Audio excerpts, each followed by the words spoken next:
Students, आज का हमारा टॉपिक है डेप्सॉन। डेप्सॉन जो होता है वो एक एंटी लेप्रोसी एजेंट होता है। तो लेप्रोसी क्या होती है? लेप्रोसी हिंदी में इसका मीनिंग होता है कुष्ठ रोग या कोढ़। ठीक है, स्किन की डिजीज़ होती है ना कुष्ठ रोग, तो वो है। तो इट इज़ जो लेप्रोसी होती है, this is a chronic infectious disease है ये। तो क्रॉनिक का क्या मतलब होता है? क्रॉनिक मतलब the disease that can be controlled but not cured. पूरी तरह से ये ठीक नहीं की जा सकती, इसको कंट्रोल किया जा सकता है लेप्रोसी को। देखिए जिसको ये कुष्ठ रोग हो जाता है तो पूरी तरह से वो स्किन का जो इन्फेक्शन है उसको कंट्रोल किया जा सकता है, उसको वहीं पे रोक सकते हैं, लेकिन वो पूरी तरह से क्योर नहीं किया जा सकता कि पूरी तरह से अब क्योर हो गया है। जितना हो जाता है वो हो ही जाता है। तो chronic infectious disease caused by the mycobacterium leprae. तो ये बैक्टीरिया से कॉज होती है, ठीक है। और जो ड्रग्स हैं वो फिर बैक्टीरिया का इंक्रीज जो है वो रोक देती हैं, है ना। बैक्टीरिया से कॉज हो रही है तो बैक्टीरिया के इंक्रीज को, पॉलिफ्रेशन क्या होता है? Rapid increase of the bacterium, rapid increase of the bacterium जो है that is interfered by the drugs, and these drugs are called anti leprosy agents. Anti leprosy agents क्या होते हैं? The drugs which interfere with the proliferation of the bacterium that causes leprosy are called anti-leprosy agents या anti-leprosy drugs. Then next is कि डेप्सॉन जो है उसकी structure और वो कौन से टाइप की ड्रग है। तो इट इज़ सिंथेटिक सल्फोन्स होते हैं। ये सल्फोन्स में ये वाला बॉन्ड होता है, ये देखिए यहाँ पे केमिकल स्ट्रक्चर में सल्फोन में SO2 इस तरह से बॉन्ड रहेगा तो उनको सल्फोन्स बोलते हैं। तो ये सिंथेटिक सल्फोन्स हैं और सल्फोनामाइड ड्रग्स हैं। सल्फोन्स तो हैं, ये अमाइड NH2 ग्रुप की वजह से हैं। सल्फोनामाइड ड्रग्स हैं। बैक्टीरियोस्टैटिक है इनकी नेचर। बैक्टीरियोस्टैटिक हमने किया था ना, बैक्टीरियासिडिल एंड बैक्टीरियोस्टैटिक। तो जो बैक्टीरियोस्टैटिक होता है तो बैक्टीरिया की ग्रोथ को जो रोक देती हैं, in that inhibit the growth of the bacteria. एक होते हैं कि बैक्टीरिया को किल ही कर देते हैं, है ना, और दूसरे होते हैं जो बैक्टीरिया को किल कर देते हैं उनको उनको क्या बोलते हैं? बैक्टीरिसिडिल, है ना। और बैक्टीरियोस्टैटिक को बोलते हैं that inhibit the growth of the bacteria. तो ये बैक्टीरियोस्टैटिक ही होते हैं। These are effective against a wide range of the bacteria. मतलब इनका कैसा स्पेक्ट्रम होता है? Broad spectrum. They have broad spectrum, ठीक है। वाइड रेंज ऑफ बैक्टीरिया को के अगेंस्ट ये इफ़ेक्टिव होते हैं। इनको दीज जो ये हैं दीज आर ऑल्सो जो है these are also can be called as non steroidal anti inflammatory drugs, ठीक है। क्योंकि इनका इफ़ेक्ट जो है एंटी इन्फ्लेमेटरी इफ़ेक्ट भी रहता है इनका। और ये जो डेप्सॉन है that is available as tablet and tablet की फॉर्म में भी अवेलेबल होती है और टॉपिकल फॉर्मुलेशंस में भी, मतलब क्रीम और ऑइंटमेंट्स की फॉर्म में भी ये अवेलेबल होती है डेप्सॉन, स्किन के ऊपर लगाने के लिए, ठीक है। देन जो इसकी केमिकल स्ट्रक्चर है डेप्सॉन की वो इस तरह से है। देखिए आप यहाँ पे दो एनिलीन क्या होता है? एनिलीन में बेंजीन के ऊपर NH2 group, this is aniline. तो यहाँ पे डाई एनिलीन है, एक ये एनिलीन है और एक ये एनिलीन है। तो IUPAC नेम क्या हुआ? Di aniline. और ये वाला ग्रुप कौन सा हुआ? सल्फोनाइल, ठीक है। सल्फोन्स है ना ये, तो सल्फोनाइल ग्रुप हुआ ये। तो इसमें 4,4- सल्फोनाइल डाई एनिलीन बोलते हैं इनको। तो 4,4- का मतलब क्या हुआ कि एक रिंग को आप इस तरह से नेम कर दीजिए, दिस इज़ नंबर 1 2 3 4 5 एंड 6। और इसको कैसे करेंगे नेम? क्योंकि एक जैसी हैं दोनों, तो इसको 1 ना करके 1-, 2-, 3-, 4-, 5- एंड 6- लिख दीजिए, ठीक है। तो यहाँ पे 4 पोजीशन पे अमीन है और यहाँ पे 4- पोजीशन पे अमीन ग्रुप है। तो 4,4- सल्फोनाइल डाई एनिलीन। ठीक है, तो ये हुआ इसका केमिकल नेम। और इसका ट्रेड नेम जो है वो एवलोसल्फोन के नाम से जानी जाती है ये। ठीक है, ट्रेड नेम इज़ एवलोसल्फोन। जो डेप्सोम है इसको, इसका और आईयूपीएसी नेम हम इस तरह से भी कर सकते हैं, 4,4- डाई अमीनो, है ना, ये 4- है, ये 4 है, तो 4,4- डाई अमीनो डाईफिनाइल, है ना, ये फिनाइल ग्रुप आ गया ना, di phenyl sulphone, diphenyl sulphone भी बोल सकते हैं इसको हम। ठीक है, ये भी इसका केमिकल नेम इस तरह से भी नेम किया जा सकता है। देन नेक्स्ट इज इसके यूजेस क्या हैं। तो एक तो ये लेप्रोसी की क्योंकि एंटी लेप्रोसी एजेंट है, तो it is used in the chemotherapy of the leprosy. और सेकंड जो है, it can be used for the treatment of डर्मेटिटिस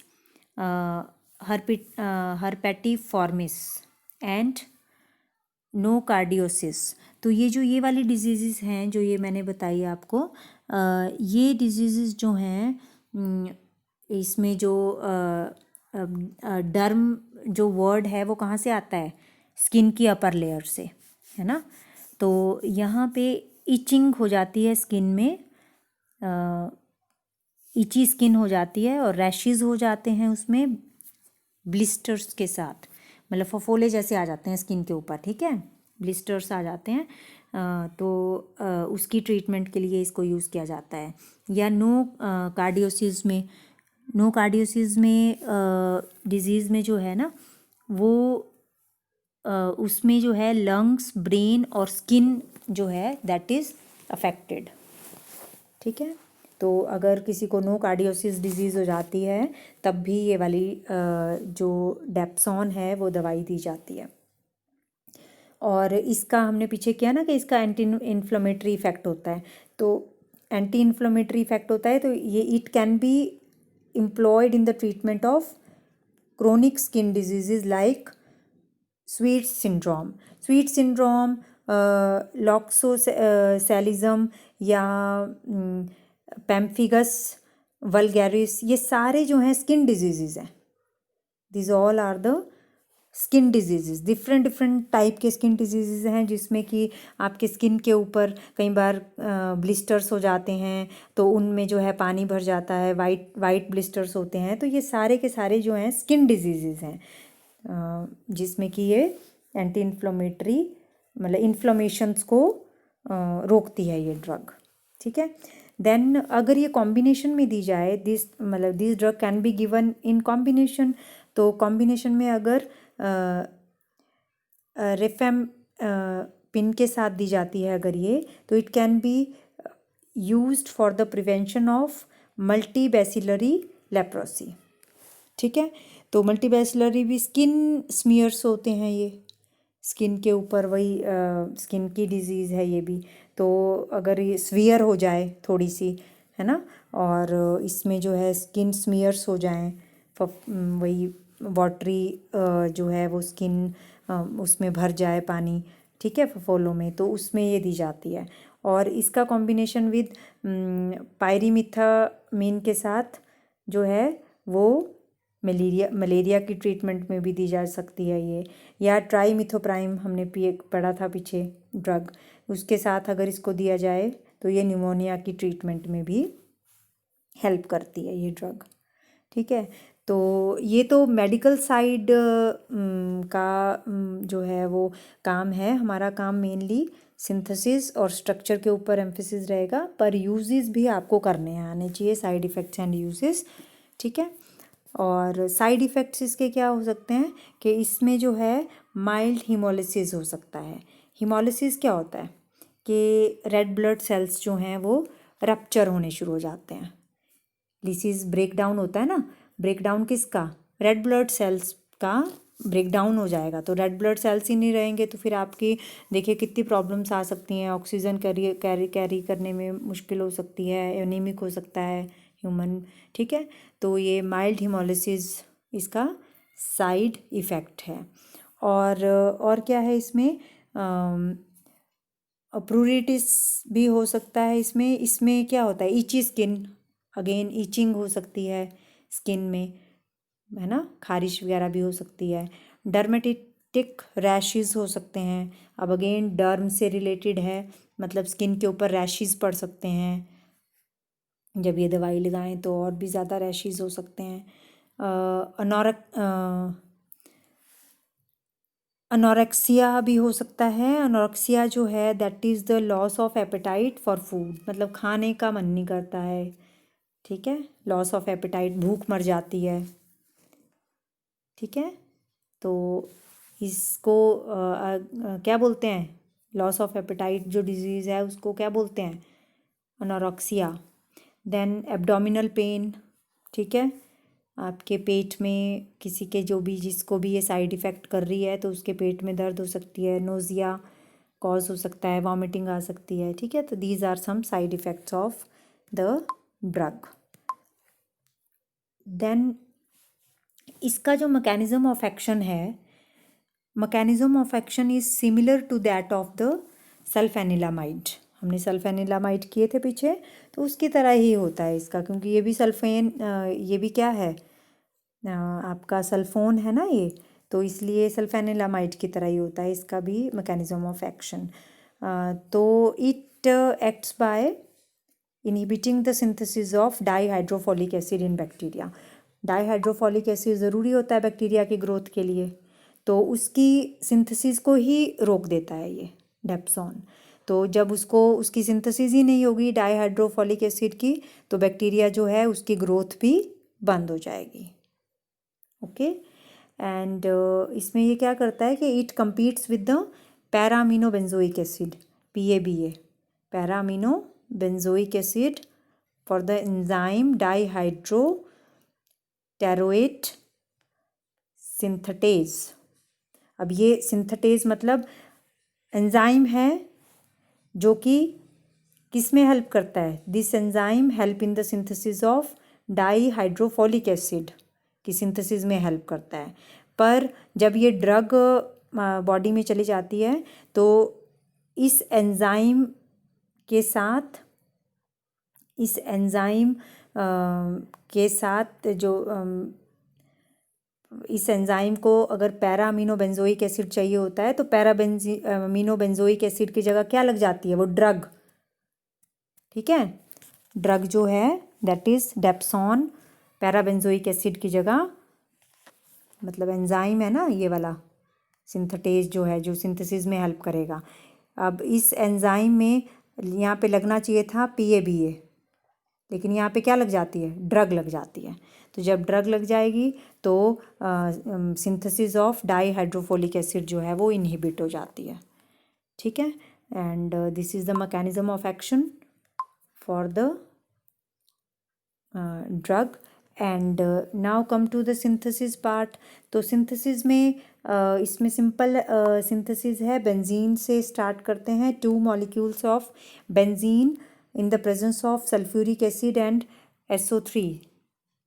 ठीक है, सल्फर ट्राईऑक्साइड के साथ ये मिक्सचर, ये वाला मिक्सचर जो है रिएक्शन के बाद क्या बनाता है, डाईफिनाइल सल्फोन, है ना, डाईफिनाइल सल्फोन, फिनाइल ग्रुप ये है तो डाईफिनाइल सल्फोन बनाता है, या सल्फोनाइल डाईबेंजीन भी बोलते हैं इसको। देन सेकंड स्टेप में दिस इज़ नाइट्रेशन रिएक्शन। तो बेंजीन में हमने कई बार नाइट्रेशन की है। ठीक है, नाइट्रेशन जो है वो इलेक्ट्रोफिलिक सब्स्टिट्यूशन रिएक्शन है एक। ओके, तो इलेक्ट्रोफिलिक सब्स्टिट्यूशन रिएक्शन में जो NO2 पॉजिटिव नाइट्रोनियम आयन जो है इसका रोल रहता है इस इलेक्ट्रोफाइल का, और this will attack on the para position of the phenyl group. तो नाइट्रो ग्रुप इनकॉर्पोरेट हो जाता है सेकंड स्टेप में पैरा पोजीशन पे, दोनों तरफ, दोनों बेंजीन के ऊपर, दोनों फिनाइल ग्रुप में, ठीक है। एंड 4,4- सल्फोनाइल बिस नाइट्रोबेंजीन जो है वो बन जाता है, ठीक है। अब हमें नाइट्रोबेंजीन तो चाहिए नहीं, हमें चाहिए क्या, एनिलीन चाहिए। तो जब नाइट्रो ग्रुप को हम कैसे एनिलीन में कन्वर्ट कर सकते हैं, बाय रिडक्शन। तो थर्ड स्टेप क्या आ जाता है, रिडक्शन का। और रिडक्शन किसकी प्रेजेंस में होती है, ये मेटालिक मेटल है यहाँ पे, टिन मेटल जो है वो रिड्यूसिंग एजेंट की तरह काम करेगा इन द प्रेजेंस ऑफ HCl। तो टिन मेटल जो है वो रिड्यूस कर देता है नाइट्रो ग्रुप को, और टिन जो है अपने आप किस में कन्वर्ट हो जाता है, टिन अपने आप ऑक्सीडाइज हो जाएगा इनटू SnCl4। मतलब टिन पहले ज़ीरो ऑक्सीडेशन स्टेट में था और आफ्टर रिडक्शन जो है यहाँ पे 4 पॉजिटिव ऑक्सीडेशन स्टेट में, मतलब इसने रिडक्शन कर दी ना और खुद क्या हो गया, ऑक्सीडाइज हो गया, टिन खुद क्या हो गया, ऑक्सीडाइज हो गया रिडक्शन के बाद। तो रिडक्शन के बाद डेप्सॉन जो है वो बन जाती है ड्रग। तो this is the method of synthesis of डेप्सॉन from benzene. Simple 3 steps हैं। फर्स्ट में आपका SO3 का इन the presence of sulphuric acid जो है वो एडिशन है, देन नाइट्रेशन रिएक्शन है सेकंड स्टेप में, और थर्ड स्टेप सिंपल रिडक्शन का है। तो this is all about for today. Thank you so much, students.